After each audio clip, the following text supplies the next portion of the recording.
Well, kahapon din, nag-press con yung DOJ, di ba? Pinost natin yung video ni Secretary Crispin Remulla regarding dito sa updates ng kaso ng ICC. Yung ICC kasi nung isang linggo ay nagpadala ng request sa DFA na gusto nilang interviewin itong mga suspects, no? Na kasama dito sa kaso ni Digong sa ICC, yung crime against humanity, in relation to the bloody drug war na ginawa niya noong panahon niya as president. So sabi ni Crispin Remulla, hindi daw sila magko-cooperate sa ICC. No? Ninote lang nila yung request at dagdag ng kalihim, hindi naman tayo membro na ng ICC. So walang obligasyon yung gobyerno na mag-cooperate. No? So they cannot approve nor favor the request na hinihingi ng ICC na ipatawag to hold those people, yung suspects na gustong interviewin ng ICC para makausap ng kanilang mga abogado. But ito ang sinabi ni Secretary Crispin, which is very interesting kasi hindi ito ang posisyon nila dati, no?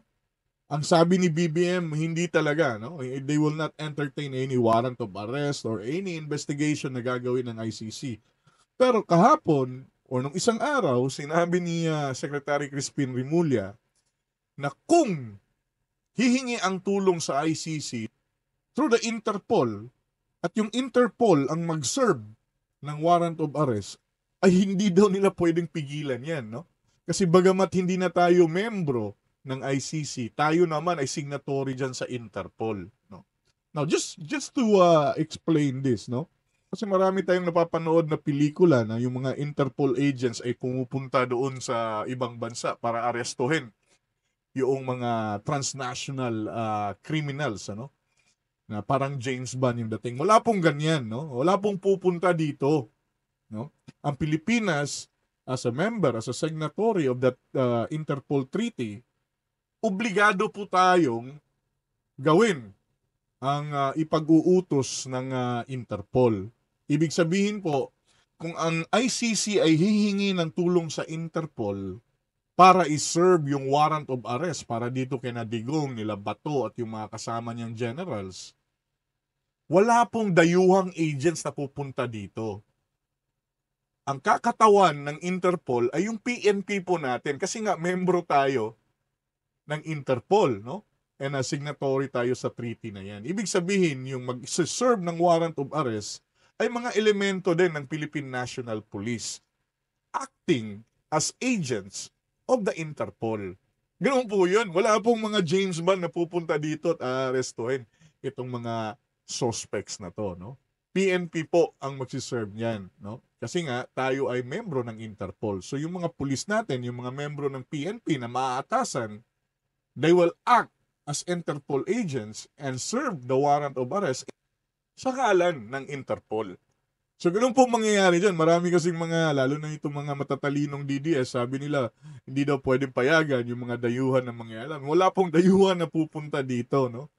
Ang ating pong mga pulis ang magsiserve niyan.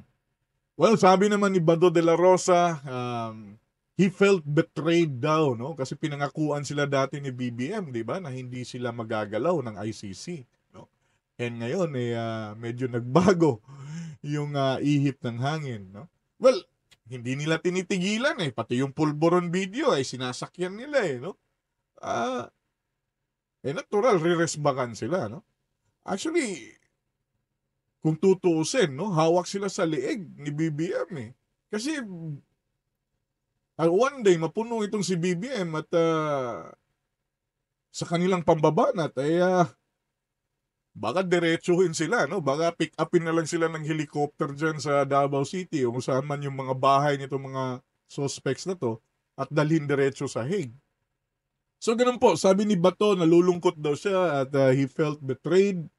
Pero ito yung sinabi ni Bato, hindi daw siya papayag o hindi daw siya sasubmit, no, dito sa arrest warrant kung meron man, kung isi-serve man ng Interpol, no? Malamang ibig sabihin ay manglalaban itong si Bato or magtatago kagaya ng kumpare niyang si Kibuloy. So, well, tingnan natin, no? Kasi tingin ko talaga, mga kapatid, palapit na to, no? Yung ICC kasi, persistent yan, no? Naalala ko, may napanood akong isang documentary, no? Nung gera yata yun sa Kosovo at Chechnya. May kinasuhan dun na general ng genocide, no? Yung pinatay nila yung maraming Muslim dun sa Chechnya.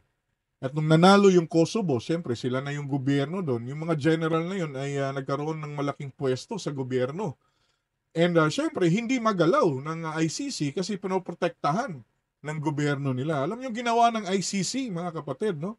Hindi Interpol yung kanilang hiningan ng tulong para arestuhin yung mga suspects doon sa genocide na yon. Ang hiningan nila ng tulong ay ang United States SEAL Team 6, yung Navy SEAL, no? Yung SEAL Team 6, yung sikat na Navy SEAL unit na pumatay din kay Bin Laden, no? Yun ang hiningan ng tulong ng ICC to arrest the two, no? May documentary po diyan, hanapin niyo sa YouTube, no? At yun nga, no, pinasok ng SEAL Team 6 yung Kosovo, no? At the same time kinidnap yung mga suspects. Nagising na lang, nasa Hague na sila, no? Nasa courtroom na sila ng Hague nung dinukot sila. Yung isa napatay kasi nanaban. But anyway, ang punto ko po ay ganito, yung ICC napaka-persistent yan. Even umalis na tayo sa ICC, no? Ang ICC po ay maraming galamay yan, no? It is a very powerful criminal court. And sabi ko nga, no? Walang magagawa dito si BBM kundi mag-comply sa ICC. Kasi dapat din naman, no? Bukang bibig natin yung international law dyan sa West Philippine Sea. Tapos hindi naman tayo susunod sa International Criminal Court. International law din yan. Napaka-hipokrito naman natin as a bansa, no? Kung hindi natin gagawin yan. So dapat lang talaga na itong si BBM, hayaan na yung ICC. Well, siguro nahihiya pa siyang direktang sabihin, but with this statement na galing mismo sa kanyang Secretary of Justice na we're not in the business of preventing the Interpol's job, ay ang tingin ko po dyan, pag lumabas niya ang warrant of arrest na yan, matik aresto yan lahat yung nasa suspect. Yung mga suspect na kasama doon sa kinasuhan doon sa ICC. Tingin ko yan yata yung dahilan kung bakit palaging nire-reshuffle yung mga pulis dyan sa Davao. Siyempre tatanggalan nila yan ng mga private army, ano? Para pagka-serve ng warrant, walang manlalaban, no? Diretso Posos kaagad, no? Diretso sa Hague kaagad. Ayan, antabayanan din po natin yan, mga kapatid, no? At isang malaking development yan kung sakasakali mang maituloy yan.